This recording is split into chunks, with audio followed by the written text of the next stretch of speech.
فضیلت پر کبھی ایک لفظ تک نہیں کہا. سراپا تسلیم رہے، اتباع کرتے رہے، اطاعت کرتے رہے، مگر حضور کی موجودگی میں سرکار کے سامنے کبھی زبان اطہر نہیں کھولی. محبوب کے وصال کے بعد کچھ لوگ حاضر خدمت ہو کر یہی سوال کرنے لگے، آقا ہم نے محسوس کیا کہ آپ نے حضور کی موجودگی میں سرکار کے سامنے کبھی فضیلت رسول پر ایک لفظ تک نہیں فرمایا، اس کی وجہ کیا ہے؟ وجہ سنیے. علی فرمانے لگے، میں حضور کے سامنے سرکار کی موجودگی میں آقا کی فضیلت پر کچھ کیسے کہہ سکتا تھا جبکہ حضور میری نظروں کے سامنے بیٹھے ہوتے تھے. علی مصطفیٰ کی ہیبت سے مر نہ جاتا.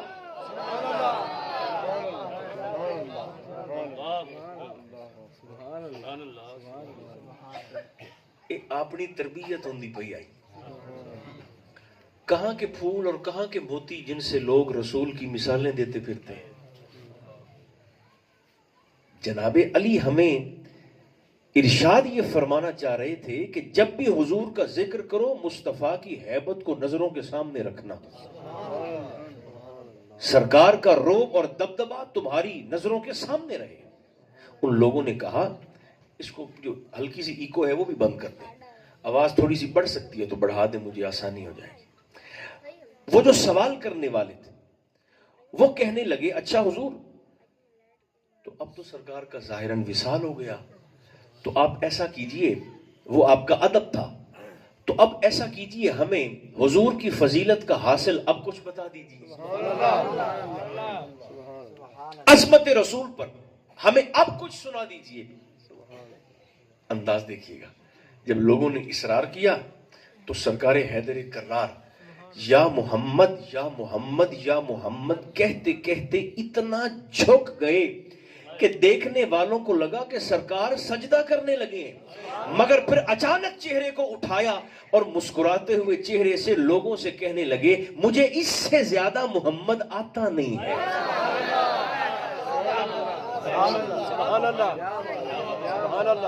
مجھے اس سے زیادہ حضور کی فضیلت.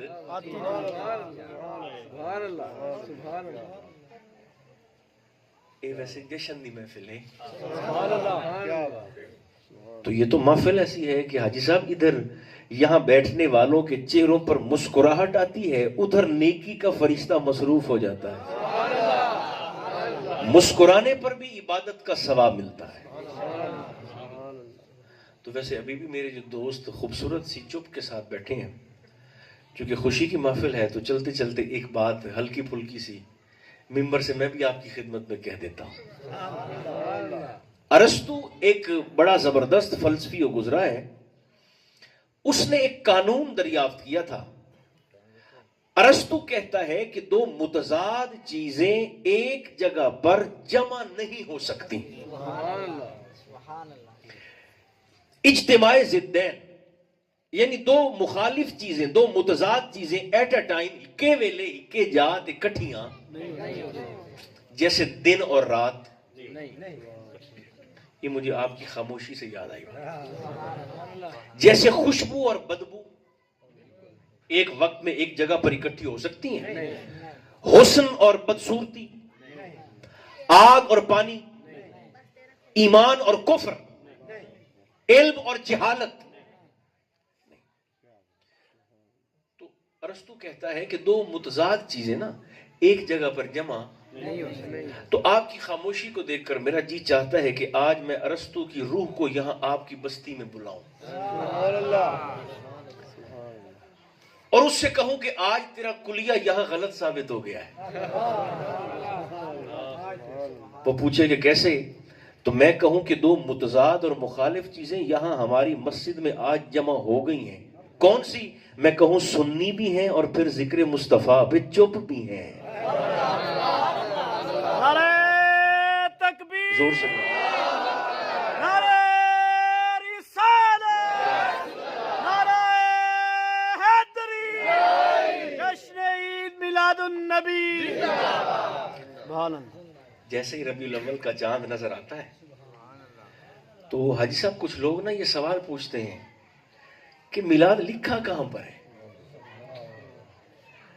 یعنی فیس بک ہو، سوشل میڈیا ہو یا نجی محافل ہو نا، تو کچھ لوگ نا اس طرح آپس میں گفتگو اور کلام کرتے ہیں اور وہ کہتے ہیں صاحب میلاد لکھا کہاں پر ہے؟ توجہ آپ کی ٹوٹی تو نہیں ہے؟ سبحان اللہ. میلاد لکھا کہاں پر ہے؟ تو ویسے میں تو اچھا آپ میری بات مہربانی کر کے قبول فرمائیے ذرا پیار سے، چونکہ آپ آگے آگے بیٹھے ہیں نا، اس لیے پھر آپ کی وجہ سے بات بن بھی سکتی ہے، بگڑ بھی سکتی ہے، اس لیے ہے ویسے آپ کا پیار، آپ پوری توجہ فرما رہے ہیں. اکثر لوگ یہ سوال پوچھتے ہیں کہ میلاد لکھا کہاں پر ہے؟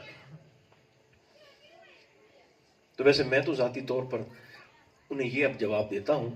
اول تو کوئی پوچھتا نہیں، اگر پوچھ لے تو میں اسے یہ گزارش کرتا ہوں ادب کے ساتھ، میلاد لکھا کہاں پر ہے؟